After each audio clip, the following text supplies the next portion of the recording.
We had to take a little bit of break from making videos to deal with some family stuff we had going on. So now we're back and the weather is nice. So I was going to walk around the property and try to make a decision on where we're going to put a garden, and then also where we will start building a tiny home. The goal is to kind of work on that over the next 3 years or so. Obviously the house is not going to last very long.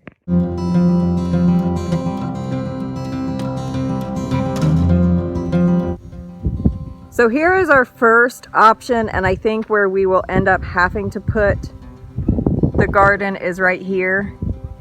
The only thing I don't like is it's so close to the road. And obviously we have a problem with moles out this direction. They do help cut down on that a little bit. There's our BJ. Josie's taking him out for a walk. This is our second option, and this is where we used to have a garden when I was little. But you can see the problem is that, one, we have this junk pile here that we have to get burned at some point. And the flooding comes down from this direction over here. And it comes down through there. And then also when the creek floods from there, comes up and will come about to where I'm at now. So if we did put the garden here, it would have the potential to flood. About from this direction to where that field starts is where the garden would have been years ago. And then that first option is where my grandpa had his second garden at. Those first two options are both great because the water will be easy to get to. From the hydrant there, we'll go to either one of those two sections. But at one time, my grandpa had a garden in the backyard back here, and it did okay, but now it's so overgrown that I don't think it's possible anymore. This right here was the third option that we would have had to put a garden, and I believe he used to have it more back this direction.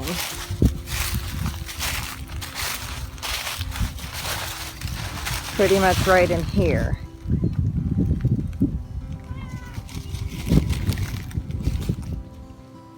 And when we would build a house, we have the ability to have electric ran from over there. About right there is that pole. It's got electricity ran out this way. And then obviously the propane lines in there. And then underneath of all of this, there is concrete under there.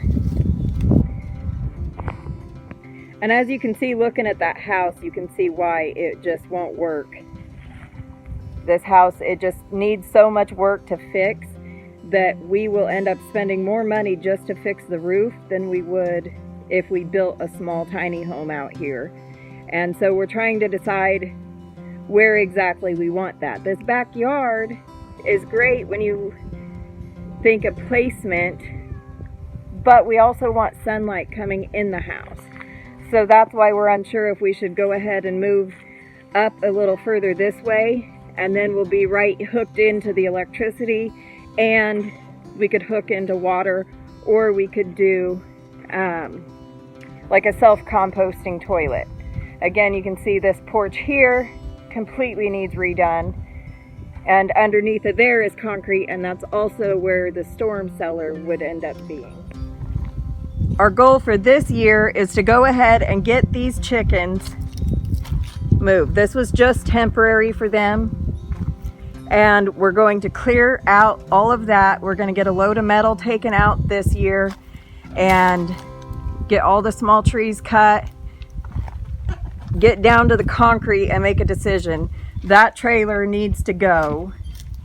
Get all the metal out of here. Get all this junk that's accumulated over the last who knows how many years. Put the chickens back here. Get all of this area cleaned up. And then we could put the tiny home in this area and the sun would come up from over here. and put a big window looking out that way. So I think it would be more ideal to put the house in the front. Really, it would be best if we could put it right where the house is, but we're gonna have to build before we can move out of there, and it's gonna take us, we figured at least 3 years for us to afford to be able to build the tiny home and be able to get into it, and then we'll take down the house that's standing. Our goal for this year is to get the rest of this cleaned up. Last year we made it out here and it was already after springtime, so it had already been overgrown before we got out here, and it made it hard to get anything cleaned up because we were having to weed eat before we could find what was there. So the goal is to get some of this done this spring before it gets overgrown again, and get this tree behind me here, get all of that cleaned up. And that would be a good play area for the kids without being in the fence where the dogs are when we let them out. And then getting this pile behind me here cleaned up and burned, get all the metal out, and we have somebody that comes and hauls it off for us.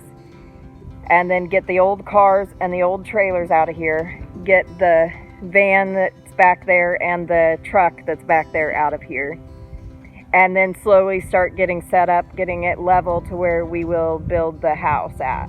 Our other big decision is if we get rid of the shed that we're renting right now, because we're spending so much money on renting it than what we would spend on actually building a shed, and we could put it in and start building something to start storing stuff in. So really we're just kind of trying to make decisions where we're going to put stuff. Our goal is to get a good chainsaw and get a good tiller this year and start getting the garden going and growing at least potatoes, tomatoes, peppers. At least start with that. Maybe some watermelon and cantaloupe would be nice.